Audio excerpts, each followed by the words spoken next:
Hi everyone, it's Sue from Ully Cat's Designs and Ully Cat's World blog. I have one of my 12 Days of Christmas oven cards, and this one is an interactive that opens the oven door to show a roast turkey. It is by Diamond Press, and it comes in a kit, so you get the instructions, which are nice and detailed and colorful. You get the dies that cut out both the front of the card that you'll put the oven on and the interactive mechanism to go with it. It comes with 2 sheets of stamps. So you've got greetings, but they're not necessarily Christmas ones. So I had to go and find my own Christmas sentiments.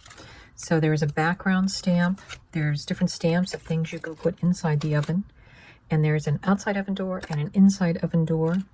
It also comes with a little pull stamp. There's the turkey that I used. So I've gone ahead and die cut and stamped all my pieces. I cut the actual back out of some green kind of variegated cardstock that I had. Since this is my second one that I've made, I decided I don't like the white that shows up underneath on the pull strip. So I cut another strip that I can add onto that. I'm going to start coloring the different pieces, and I have a little issue with getting one edge to stamp well. And of course the trick you can always use is to just take a fine tip black marker and do what you need to do. In my original, I had colored the oven opening. I guess you would call this the airlock seal. Now I'm going to put in my silver details using a silver gel pen.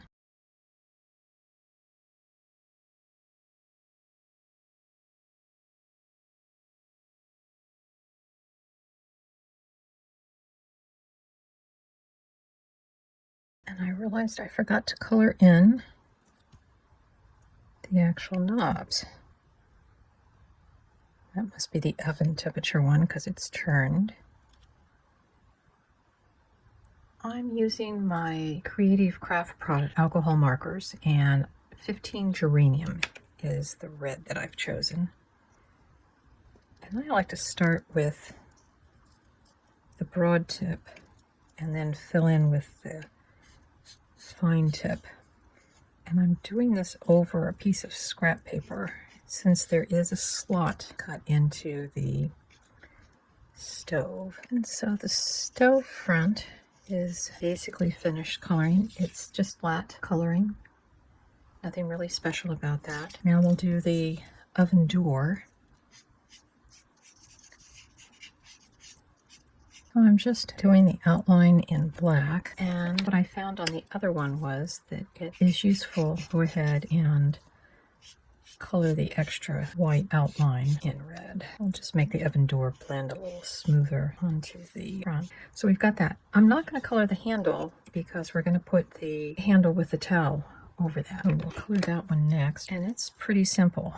It just gets a little green border on the towel and a little silver for the handle.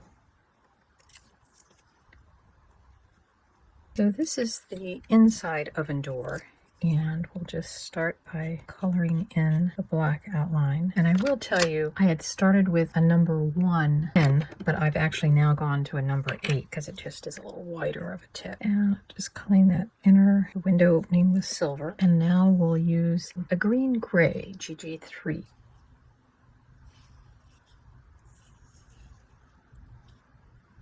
And we've got all of our pieces colored.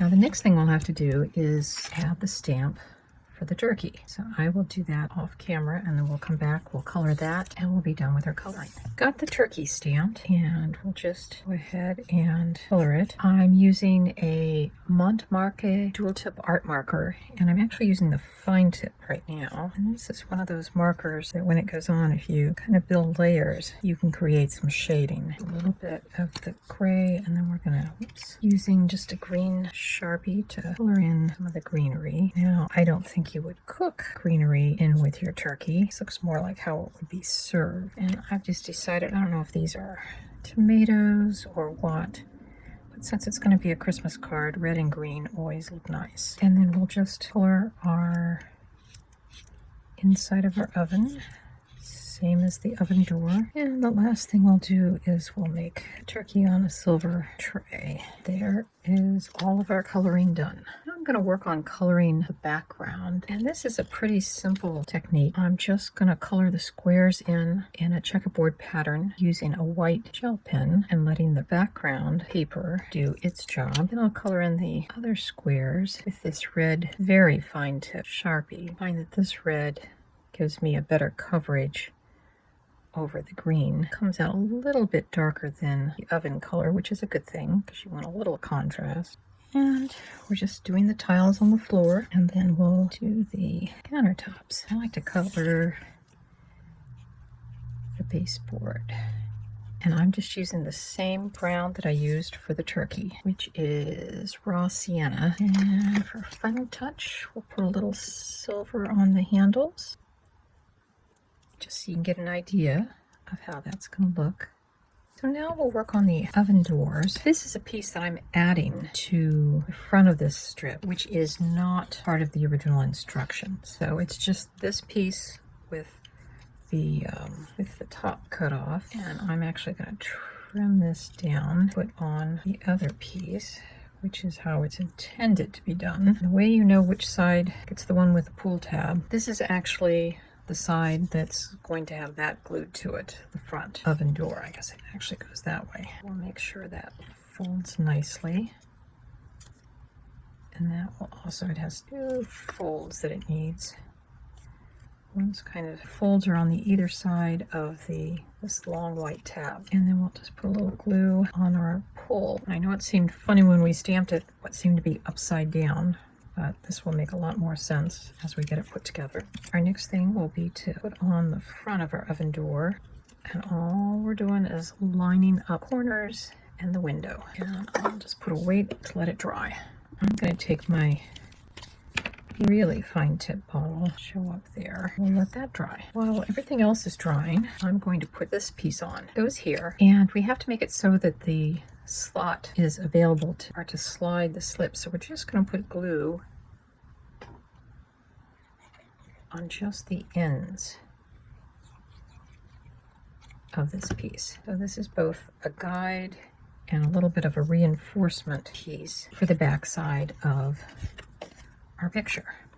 And from the front, you can't see it at all. The next thing we'll need to do is to glue our oven onto the front of the card. And we're just lining up a slot with the image. We'll put a weight over that to let it dry. So I've gone ahead and stamped a greeting on there. On my original one, I had just cut out off of a commercial Christmas card, the Merry Christmas, and popped it up on some foam squares. This one comes from the Greetery, and it's from their Christmas sampler sentiments. So to assemble this, we're going to take and push in those 2 tabs. We'll push that through there. We want to make sure those tabs come through to the other side. Pull those out. And this piece is to go up through that slot, down. It's closed. When you pull it, it's open. Diamond Press includes in their kit for the interactive oven foam dots. I've just put some on here. So the card base is a purchased gray perfect card top fold A2 size, so 4 1/4 by 5 1/2 inch card base. I've gone ahead and cut a piece of the matching green paper that's, I believe it's 4 and 5 1/4. Now I just found, going through my scrap bin, this little scrap of a decorative stripe, which I think works well with the front motif. So the next thing we'll need to do is kind of size up where we want to put this card. And I like to put it so that the pull tab is resting very close to the top. And this is where I'm going to take a pencil and mark at the top of the card where the thumb hole needs to go. Now I have a very old 1-inch circle punch that I'm going to use to cut my circle. And I'm basically just lining up those edges because I had to go through the back, a couple other things. That should make it easy enough to pull up on that. I'll just start peeling off the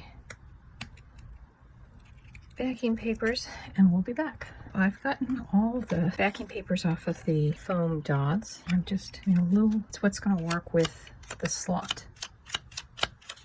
And now the only thing we have to do on the inside is put our greetings, which is die cut Happy Holidays from Karen Berniston. And that's how we made the card. Hope you enjoyed it. Come back for some of the other of the 12 days of Christmas oven cards. Bye-bye.